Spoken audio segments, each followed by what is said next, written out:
Naannoo Oromiyaatti godina Wabahaa naannoo Amaaraa waliin gandoota 25 wal daangessaa. Kana keessaa Oromiyaa gama aanaa Boosatii fi Fantaalirraan gandoota 9 naannoo Amaaraa aanaa Minjaar Shankooraa wal daangessantu yeroo baay'ee rakkoo walitti bu'insaa kanaan beekama. Gandi Borcataa aanaa Boosatitti iddoo rakkoon kun yeroo ammaa itti ka'e.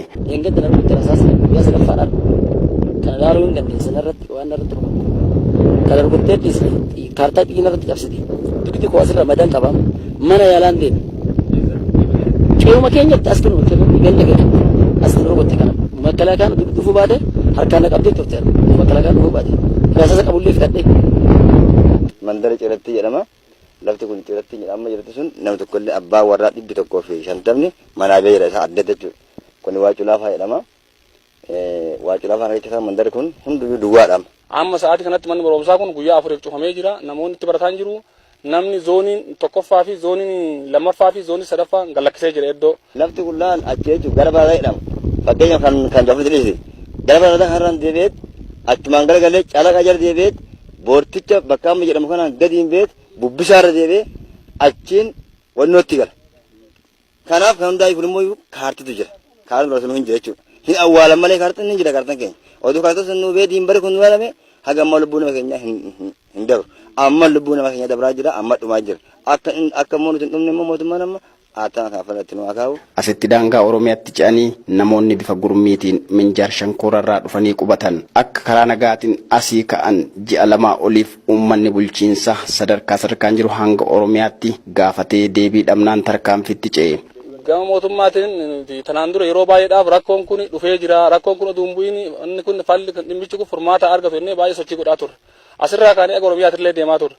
Garuu itti deemna jaan malee waan itti dhufanii fala kaanii jiru hanga ammaa jechuudha. Kanarratti bulchaa bulchiinsa aanaa Boosatti obbo Caalchisaa Magarsaa gaafannaan iftoomina gama warra Minjaariin jiru komatan ka'umsi rakkoo kanaas babal'ifannaa lafaati jedhu. Rakkoo kana karaa naga'aatiin akka inni hiikkatuuf yeroo dheeraa kennaniifi yeroo ji'a 4-5 caalu caala yeroo kennaniifi akka naannoo san karaa naga'aatiin gadhiisan. Lafti kun keenya waliin jiraachaa turre karaa naga'aatiin gannuuf dhiisadha jedhanii kadhaan garaagaraatillee gaggeeffamee jira. Kadhaan kana bira darbamee caasan aanaa lamaanii walitti darbee waliin dubbatee uummanni kun uummata wal dhabuu maluu miti uummata wal keessa jiraachaa ture.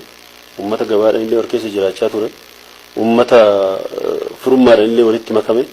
Kanaaf karaa nagaatiin galakkisuu qaba jedhee caasan aanaa lamaanii wal dubbisnee to'ii yeroo baay'ee itti deemaa turre garuu fedhiin isaanii duuchadha. Kanaaf kanarraa ka'ee to'ii nagaa uummanni aanaa keenyaa nagaa barbaadus hooggansi sadarkaa aanaaf gandaa jirus nagaa barbaadus fedhii isaan lafarraa qaban irraa ka'amee to'ii nageenyi nu barbaannu kun nu milkaa'uu hin dandeenye. Kanarraa ka'ee rakkoon bal'aan uumamee guyyaa amma 3 nama keessa jiru kana keessatti waraana guddaadha kan gaggeeffame jechuudha. Waraana irratti gaggeessanii uummata buqqa'ee kanarraa ka'ee namni 2 du'ee namni gara 6 rasaasa waraannamee hospitaala ciisaa jira. Har'a kunoo buqqa'uun du'uu fi miidhamuun uummatarra ga'aa jira. Manarraa baqattanii garam deemaa jirre? Amma kunoo karaa harriboonaa kanatti akkana caakkatti ol baqachaa jirra. Gama jiran isaanii gamanatti nu rukutaa jirani. Kanaaf baqachaa jirra. Ganda kamirraa eessatti baqataa jirtan? Amma gara harriboonaa kana gara caakkatti baqataa jirra. Lafti kun waan jireenya keenya ta'e dhimma kana guutuurra turre guyyaa kaleechaa malee dheengadda cirratti manuma dhufan. Fagoo itti hin ta'in jechaadha. Amaarri jechaadha. Amma lafa kanarratti hoggaa dhufanii rabshaa kaasanii nama kaan waraananii kaan ajjeesan. Amma maarree namni karuma deemuu wallaalee caakkatti manaa baane to. Maal hojjetarree amma maaliin? Maal qaba? Wanni ta'u gara seeratiin illee taatu hoggaa nama dhaqqabame maatiin kun bal'inatti dhumaaree jira mootummaan iddoo jiru. Maatii kanaaf unatti yookiin nama kaa tokko kaa'aniitu maatiin kun aduun kun nama fixaa jiraatiif akka karooratti nu qabsiisuu qabda. Maatiin koo gaafa baqateeti. Ani jakiyyaa hin agarre bakka isaan jiran amma ammatti hin agarre asii baqataniiru. Mootummaa moo wanni kun maal nu kanaan qabamne waliin nu gargaarii waraana waraanii rasaasa illee nu fidin bishaan nu fidin maatuma keenya kan badee jiru sanillee maaliif illee dhufanii maal jedhanii waan tikkenii eessa jirtan hin jedhan anuu bakka jiran deemu agarre asii ba'an malee. Itti gaafatamaa waajjira ODP aanaa Boosatti rakkoo kana bulchiinsi gama aanaa Minjaariin jiru harka keessa hin qabu jechuuf nama rakkisa jedhu. Qaamni hooggansaa keessa hin jiru akka hin jenne taappeellaa achitti dhaaban. naman jechisiisuun jechisiisu waan ta'eef taappila sirriitti dhaabbachuun isheen maal kaasee uummata biratti dallansuu haalu kaase eenyutu gurmeessee kan jenni ilaalte qaamuma sirriitti gurmeessaa achi keessatti daangala addan baase daangal keenya jechuufis hin danda'amu achi keessatti maqaan Oromoodhaa kan jedhume maqaa naannoo Oromiyaa keessa jiru keessa karaa Amaaraatti kan jijjiiree baay'eetu jira kunis gama tokkoon nama dallansa fakkeenyaaf qorkee kan jedhamu Aara Godaana jedhamti Gaara Barruu kan jedhamu Shillim Taraaraa jedhame naannoo Fantaalee keessatti kanaaf suuraa qeerransaa Nabir Footoo jedhamu seenaa hin jirre keessatti maqaa Oromoodhaa karaa Amaariffaatti jijjiiranii babal'ifannaa lafaatiin kan godhamaa jiru keessa seenaa dur dhufeerraa kan laallu ta'e babal'ifannaa lafaati maqumallee jijjiira dhufa waan ta'eef. Itti gaafatamummaa rakkoo daangaa gama kanaan mudataa jiru kanaaf qaamni itti gaafatamuu danda'u ni beekama kan jedhu ammoo itti gaafatamaa waajjira bulchiinsa fi nageenyaa aanaa Boosat obbo Kadir Godaanaati. Abaluuf abaluun keenya adda baameera keessattuu bulchaa ganda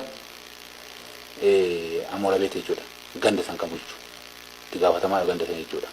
Kan ummata itti bobbaasuusa kan ummata itti gurmeessuusa lammaffaa immoo itti gaafatamaa bulchiinsa nageenyaa aanaa Minjaar isaan itti gaafatamummaa fudhatan ammallee mootummaan hordofee namoota yoo seeratti dhiyeesse malee borullee manguddoon fedhe daangaa sana dhufee achitti illee dubbatee daangaan addaan bahee mootummaa addaan baasee ammas nagaa ta'e jedhee yaadu maaliif namoonni kun yeroo dheeraa achi turan illee dhalataa achitti illee achis deemanii hin beekan illee lafa bal'ifannaa kana keessaa harka qabu kan yoo shakkii illee qabnallee mariirratti illee mudubbatee naannoo Amaaraa aanaa Minjaar Shankooraatti itti gaafatamaa waajjira bulchiinsa fi nageenyaa obbo Alamaayyoo argachuudhaaf bilbila kan isaati jedhamee arganne yoo itti bilbilli isaa cufaadha jedha sababa kanaan deebii gama sanaan argachuuf barbaanne argachuu hin dandeenye itti gaafatamaa waajjira bulchiinsa fi nageenya godina Shawaa Bahaas dubbii kana kan furuu danda'u naannolee lamaan malee sadarkaa godinatti waan danda'amu miti jedhu.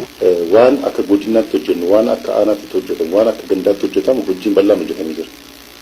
Dubbii naannolee lamaan hiikamuu danda'an heera biyyattii irras kan jiru waldiddaanii fi mormiin naannolee lamaan jidduutti yoo uumame naannolee lamaan santuu waliin mari'ateetu hiika yoo isaan walii galaniitu hiikuu kan dandeenye ta'e immoo gara mana marii federeeshinii deemee raawwatee karaa sanii hiikaman. Walitti bu'insi kun har'as aanaa Fantaalletti yoo itti oolu har'as namoonni lama gama Oromoo Karrayyuutiin wareegamuun dhagahameera. Daangaa kanarratti bifa kanaan wareegama kaffalaa kan jiran jiraattonni dubbisnes kana dhaamu. Amma irratti baqaa Oromooti Oromoo waan taaneef daangaa Oromiyaatiif amma itti qabsoofneerra umurii keenya amma qabsoofnee Oromiyaa harkatti akka galfatan gooneerra qaama beeksisuu qaban beeksifneerra amma irraa kee Oromiyaan haa eeggatu daangaa isaa uummata Oromoo waan taaneef daangaa Oromiyaa qixxarraanna Oromiyaan itti yaaduu qaba kana. Nama kan biraa nama daangaa kanaan jedhu sirriitti itti yaaduu qaba waan jedhuun qaba maaliif haga nuquu qabneef kan lafa qonnaa achiin qabnu beelladni keenya bakka san dheeduu illee miti lafti kun Oromiyaa jala jirti waan ta'eef namni Oromoo ta'e nyaachuu qaba namni Oromiyaa jala jiru sabaa sallamii kamiyyuu lafa karaa Oromiyaatti nyaachuu qaba malee qaamni kan biraa dhufee kiyya jedhee akka naannootti daangeffatee waraana nama kaasee lafa kaasuu miti waan ta'eef itti yaaduu qaban. Amma hunduu kan duulu maatii keenya fi bichaa miti naannoon Oromiyaa lafti kun kan Oromiyaati. Naannoo Oromiyaa kana qaamni Oromoo ta'e namni Oromiyaa kana qaama kamiyyuu gaatee dhufee fudhachuu qaba malee naannoon Amaaraa maaliif fudhata lafa keenya inni lafa fedhu qabu lafa dabalata lafa keenya barbaada waan ta'eef jechuudha nuti immoo kana hin kennu fayyadnu hagamaaf hin cilaa jira ammas hin kenninu kana irratti immoo mootummaan Oromiyaa hagammaa akkamitti laala kaartaan hin jira kaarti dhufee maaliif nu daangaa kana maaliif ofumaafuu maal laal lafti kun keenya bichaa miti Oromiyaati